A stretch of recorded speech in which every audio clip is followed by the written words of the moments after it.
How We Make Movies is brought to you by Microsoft Surface, Assimilate, Azo, and AJA. So Jesse, who are the overnighters? A lot of people in America who were in manufacturing or tradesmen, they lost their jobs. There's a huge oil boom in North Dakota, and it's become the one place in America where you can get a living wage job. All the hotel rooms are booked up by oil companies, and there's just nowhere to stay. And so the overnighters are these men who stay in the church that's presided over by Pastor Jay Reinke, who's the main character of my documentary. What kind of effect did the overnighters coming into this small town have on the neighbors? Yeah, it's really ripped it apart in a way. They brought good things, I mean, economic growth, but some of them have criminal records.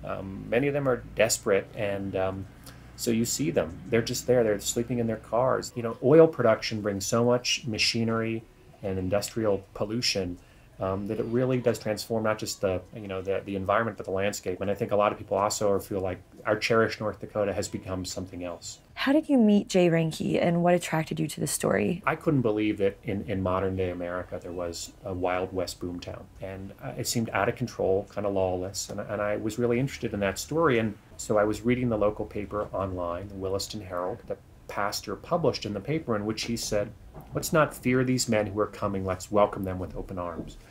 And I thought that's an interesting sentiment because that's unusual. I know a lot of people up there fear them. Started to sleep in the church with the men. It was a really good way to build a relationship both with the pastor and with some of the guys who end up as subjects in the film. People are either comfortable being on camera and kind of themselves, and that's kind of who I'm drawn to as film as subjects. I mean, it's like casting a film looking for an actor. I mean, your subject needs to hold the camera. People do change or do play to the camera, even if they're real people. And you have to ask yourselves the same questions you would ask if you were making a film with actors, which is, do I believe that? I was filming with the pastor in a little tiny town called Wheelock, and a woman pulled a gun on him and me and said, "If you guys don't get out of here, I'm going to shoot you." And North Dakota law says I can shoot you because we were on her property, because the pastor was trying to repossess an RV that belonged to someone else. I actually got attacked on camera because I had made the decision to follow this pastor on this journey, and wherever it took him, and it took him to some very intense places in his life, and I had to be there.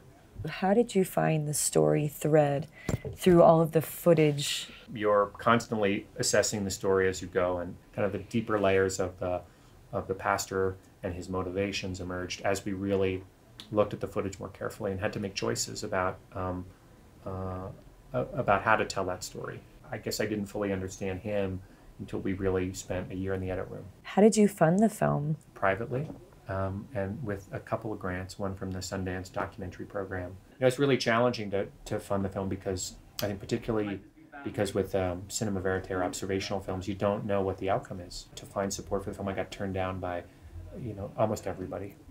There's a great lesson in risk. It's the biggest risk I've ever taken on a film, financially, personally, and emotionally, creatively.